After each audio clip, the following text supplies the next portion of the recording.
I never thought I'd be the woman who throws away a 25-year marriage for another man. But here I am, broke, alone in a crappy apartment, and my kids barely talk to me anymore. I'm Marissa, 46, and 3 years ago, I made what I thought was the bravest decision of my life, but turned out to be the dumbest mistake ever. Jonathan and I met in our 20s at a company picnic. He worked in accounting, I was in customer relations. Back then, he was this confident guy with big dreams who made me laugh until my stomach hurt. We got married after dating for 2 years, had our first baby a year later, and before I knew it, we had 3 kids and a mortgage in the suburbs. But somewhere along the way, Jonathan changed. Or maybe I just started seeing him differently. After 25 years of the same routine, him coming home, eating dinner, watching TV, then going to bed, I felt like I was suffocating. He stopped noticing me years ago. I'd get a new haircut, and he wouldn't even look up from his phone. I'd buy a new outfit, and he'd just ask how much it cost. Meanwhile, all my friends were posting about date nights and surprise gifts from their husbands. Not that Jonathan was a bad guy. He paid the bills, never cheated, and showed up for the kids' events. But is that really all marriage is supposed to be? I started dreading coming home after work. Our house felt like a museum of a life I didn't choose anymore. All those family photos on the wall started to feel like they were mocking me, like they were showing some other woman's life, not mine. The kids were grown. Tyler was 28 and living in Seattle, Emma was 26 and engaged, and Zach was 23 and finishing college. They didn't need me hovering around anymore, and Jonathan and I barely talked about anything real. It was all just logistics. Who's picking up groceries? Did you pay the electric bill? The roof needs fixing. That's when I met Ryan at work.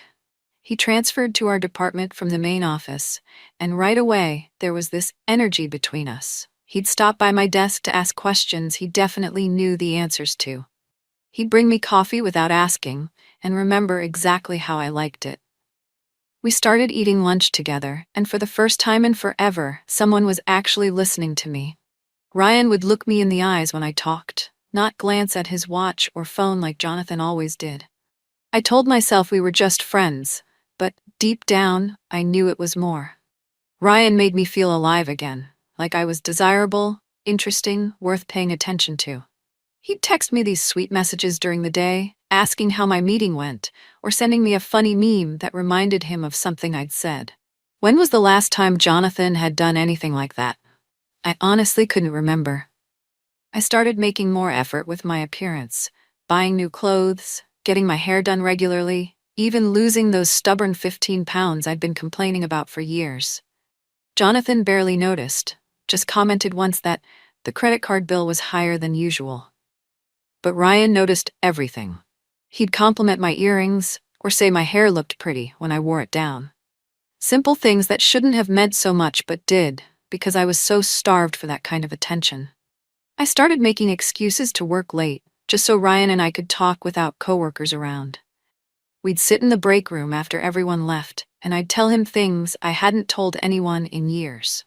My dreams of traveling that never happened. How I sometimes felt invisible in my own home. How I wondered if this was all life had for me. He'd share too, his failed marriage, his hopes of starting over, how he'd never met someone he connected with like me. The first time he kissed me was after a company happy hour. We'd both had a couple of drinks and he walked me to my car. I knew I should pull away, but I didn't want to. That kiss made me feel 20 years younger. I drove home in a daze, my lips still tingling. When I walked in, Jonathan was asleep on the couch, the TV still on. I stood there looking at him, thinking about how Ryan made me feel versus the emptiness I felt looking at my husband of 25 years. That night, I slept in the guest room, claiming I didn't want to wake Jonathan. It was the first of many lies. Our emotional affair turned physical a few weeks later. I told Jonathan I was attending a work conference for the weekend, but I was really in a hotel downtown with Ryan. I should have felt guilty, but all I felt was relief, like I could finally breathe again. Ryan looked at me like I was the most beautiful woman he'd ever seen. He couldn't keep his hands off me. He wanted to know everything about me. With him, I wasn't just somebody's wife or somebody's mom. I was Marissa again. I started comparing everything Jonathan did or didn't do to Ryan. Jonathan's steady, predictable nature that once made me feel secure now seemed boring and passionless. His practical approach to everything felt stifling. Ryan was spontaneous, romantic, and made me feel like I was the center of his universe. I convinced myself that what Ryan and I had was real love, the kind people write songs about, and what Jonathan and I had was just comfortable habit. After 2 months of sneaking around, I couldn't take the double life anymore. I decided I deserved to be happy. Why should I settle for a lukewarm marriage when I could have passionate love? So I did what I never imagined I would do. I sat Jonathan down and told him I wanted a divorce. The look on his face still haunts me sometimes. When I told Jonathan I wanted out, he didn't even yell. He just sat there with this blank look, asking if there was someone else. I tried to be gentle about it, but I told him yes, I'd met someone who made me feel things I hadn't felt in years. He asked me if I would reconsider, try marriage counseling, take some time to think about our family, but my mind was made up. I told him I wasn't in love with him anymore and hadn't been for a long time. That part wasn't completely true. I just needed to say something that would make it easier to leave. Things got ugly after a weekend when I disappeared from Friday to Sunday with Ryan. I deserved that little getaway after all the stress, but when I came home to pack more clothes, Jonathan completely lost it. He told me not to come back, that I could get my things another time, but the house wasn't my home anymore. I was shocked. After 25 years together, he was just throwing me out? But honestly, it made things easier. I moved in with Ryan that same day. I tried to keep things civil for the divorce. I wanted it done quickly so Ryan and I could start our new life together. So I agreed to pretty much everything Jonathan wanted. He kept the house, his entire pension, and most of his 401k. My friends told me I was being stupid, that I deserved half of everything after 25 years. But I didn't care about money then. Ryan made good money and we were in love. Material things seemed so unimportant compared to finally being happy. The kids were another story. I wasn't prepared for how they would react. Tyler, my oldest, told me he was done with me if I chose this guy over his dad. He actually used those words, like Ryan was some random nobody. Emma cried and asked me how I could break up our family. Even Zach, who's always been my easygoing one, shut me out. I tried explaining that sometimes people grow apart, that I deserved happiness too, but they weren't hearing it. They'd always seen me as just their mom, not a woman with needs and desires. I figured they'd come around eventually once they saw how happy Ryan made me. The divorce was finalized in early 2022, and for a while, everything with Ryan was amazing. We took weekend trips, went out dancing, and stayed up talking about everything and nothing. Sex was incredible, passionate, and frequent like it hadn't been with Jonathan in more than a decade. Ryan would surprise me with flowers for no reason. We'd take spontaneous days off work just to be together. He made me feel young again, desirable. For the first time in years, I felt like I was living instead of just existing. But around 4 months after the divorce, reality started creeping in. The first red flag was Ryan's drinking. During our affair, I'd only seen him have a few social drinks. Now I realized he drank every night, sometimes starting as soon as he got home from work. When I mentioned it, he'd get defensive, saying he worked hard and deserved to relax. The second issue was money. Ryan was always buying rounds for friends, ordering expensive electronics we didn't need, taking me to fancy restaurants multiple times a week. I started worrying about our finances, but when I brought it up, he accused me of being uptight like my ex. The breaking point came when I realized Ryan had been using my credit cards without asking. I confronted him about a $2,000 charge for a golf membership, and he exploded, saying I was controlling him just like his ex-wife had. That night, he didn't come home until 3 a.m., stumbling and drunk and unapologetic. As I watched him pass out on our bed, still in his clothes, I had my first moment of doubt. This wasn't what I'd pictured when I'd blown up my life for him. Meanwhile, I was getting increasingly desperate about my relationship with my kids. Tyler wouldn't take my calls at all. Emma would talk to me occasionally, but always ended our conversations upset. She told me Dad was healing and that everyone was worried about me. I hated that. The idea that I was someone to be worried about, like I'd lost my mind. Zach would respond to my texts with one-word answers, if at all. I missed them terribly, but I still believed they'd eventually accept Ryan and my new life. Then Jonathan completely blindsided me. 6 months after our divorce, Emma let slip that he was dating someone, some friend of his sister's, also divorced. I was shocked and, if I'm being honest, jealous. How could he move on so quickly when we'd been together for 25 years? I tried telling myself I didn't care. After all, I had Ryan, but it bothered me more than it should have.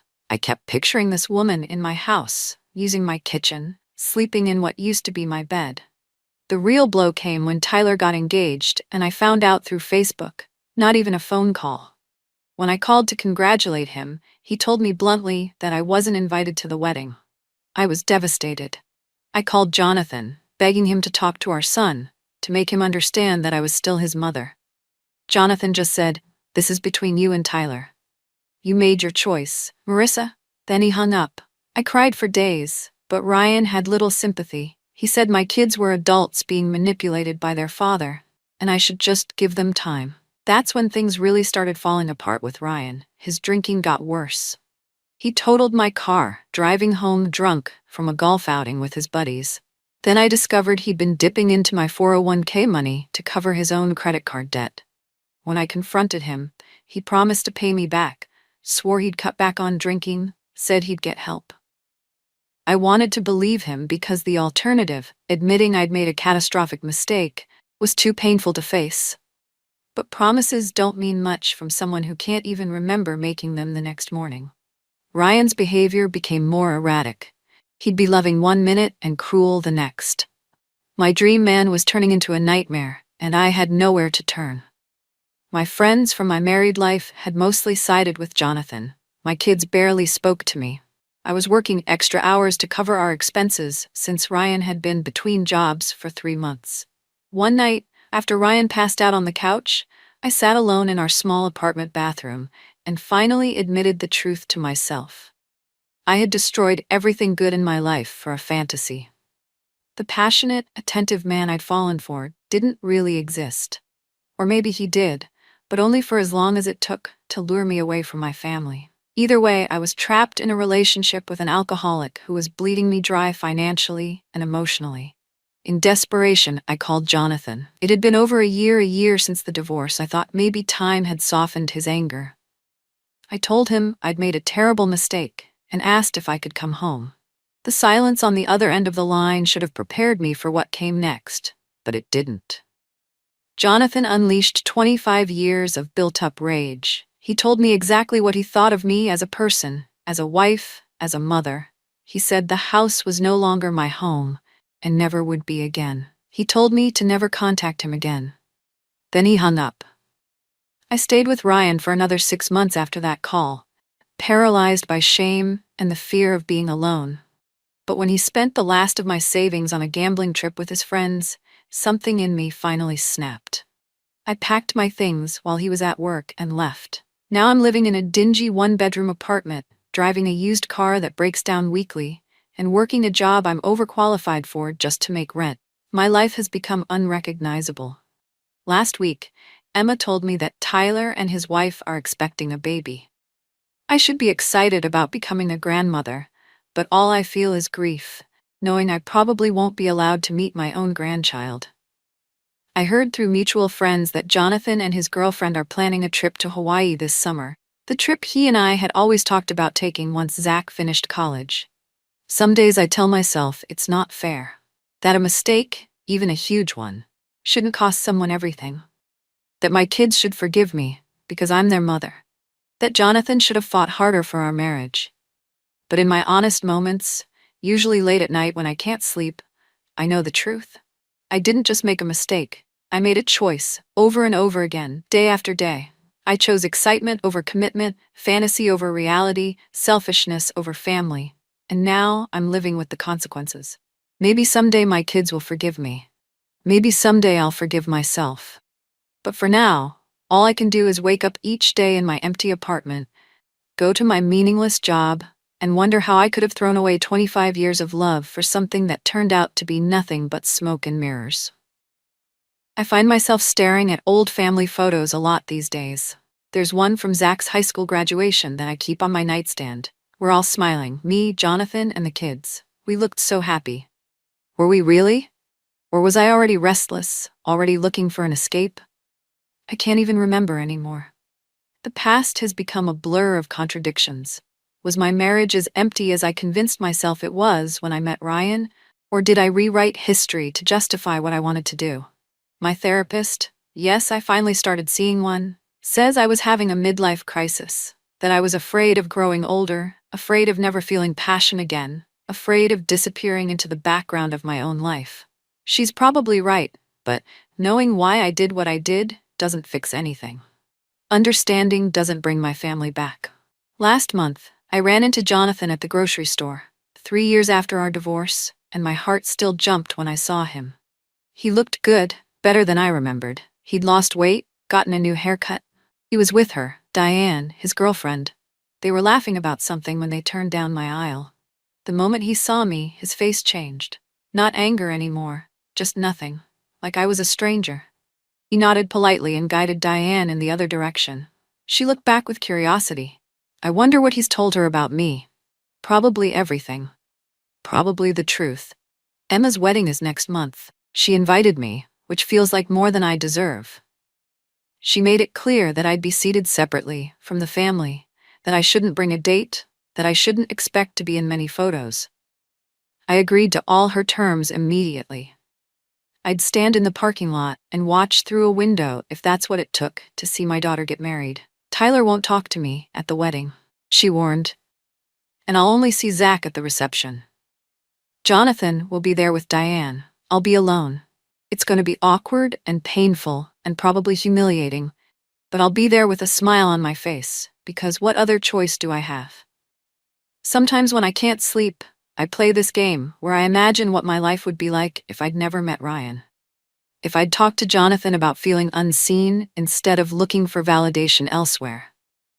If I'd put that energy into rekindling what we had instead of burning it all down.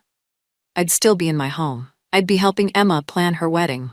I'd be getting ready to be a grandmother with Jonathan by my side.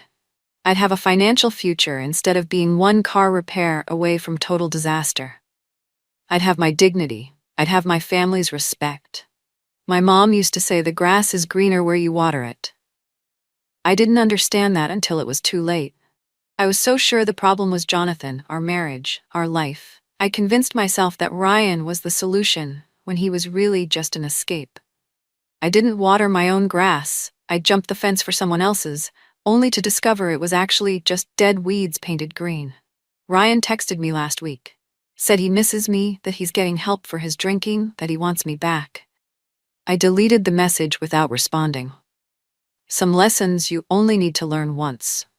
But it got me thinking about second chances. Jonathan got a new relationship, a chance to do things differently. My kids are building their own lives. Even Ryan thinks he deserves another shot. What about me? Do I get a second chance? Or is this it, this small life in this small apartment, paying for my mistakes until the day I die? I've been thinking about moving, starting fresh somewhere new, maybe a different city where nobody knows me or what I did. It feels like running away, and maybe it is. But staying here, being reminded every day of what I lost, seeing Jonathan move on while I'm stuck in this purgatory of my own making, it's slowly killing me. My sister thinks I should do it. She's the only family member who still talks to me regularly. She says time and distance might help heal the relationships with my kids, that they might be able to see me as a person again, not just the mom who broke their dad's heart. The thing about being the villain in your own story is that you don't realize it until it's too late to change the ending. When I was sneaking around with Ryan, lying to Jonathan, dismissing my kids' feelings, I thought I was the hero, a woman brave enough to follow her heart, to choose passion over complacency.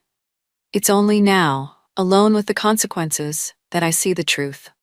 There's nothing brave about betraying the people who love you. There's nothing heroic about putting your desires above everyone else's needs. Some nights I dream about that moment, sitting Jonathan down to tell him I wanted out. In the dream, I say something different. I tell him I'm unhappy, that I feel invisible, that I need more from our marriage. I ask for counseling instead of a divorce. I confess to inappropriate feelings for someone at work, but say I want to recommit to us. And dream Jonathan reaches for my hand, tells me he's been taking me for granted, promises we'll find our way back to each other. I wake up from those dreams with wet cheeks, the ghost of relief and regret mingling in my chest. When I visit my therapist, she talks a lot about forgiveness, forgiving Jonathan, forgiving Ryan, forgiving myself. The first two feel possible eventually. The last one seems impossible. How do you forgive yourself for ruining your own life?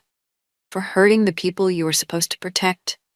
For throwing away something precious for something worthless? She says it starts with accepting that you're human, that humans make terrible mistakes, that making a bad choice doesn't make you a bad person. I'm not there yet. I think about calling Jonathan sometimes, not to ask for another chance. I know that door is closed forever. But just to tell him I'm sorry. Really sorry. Not the manipulative apologies I tried in the beginning when I thought I could fix everything. I want to tell him that he deserved better than what I gave him. That he was a good husband, a good father, that the failure was mine, not his. But what right do I have to ask for that conversation? To put my need for absolution on him after everything else I've taken? So I don't call. Some messes can't be cleaned up. Some debts can't be repaid. Emma says the baby is due in October. A little boy. My first grandchild. She hasn't said whether I'll be allowed to meet him. I've started knitting a blanket just in case. Blue and white, soft yarn that won't irritate newborn skin. I tangle the yarn at least once every session, have to undo rows because I've miscounted stitches. But I keep going. It feels important somehow. To make something with my hands for this new life that's coming. Even if I might never get to give it to him. My therapist would probably call it a hope project. She'd be right. All I know for sure is that if I could go back, I'd do everything differently. Not just because I ended up alone and broke, though that's certainly part of it, but because I finally understand what I took for granted. What looked like a boring, predictable life was actually a foundation. Safety, stability, trust. The steady accumulation of memories and in-jokes and small kindnesses. The knowledge that someone will always be there, not because you make their heart race, but because they've chosen you, day after day, year after year. That's the real love story, not Ryan and his empty passion. The real love was there all along, and I was too blind to see it.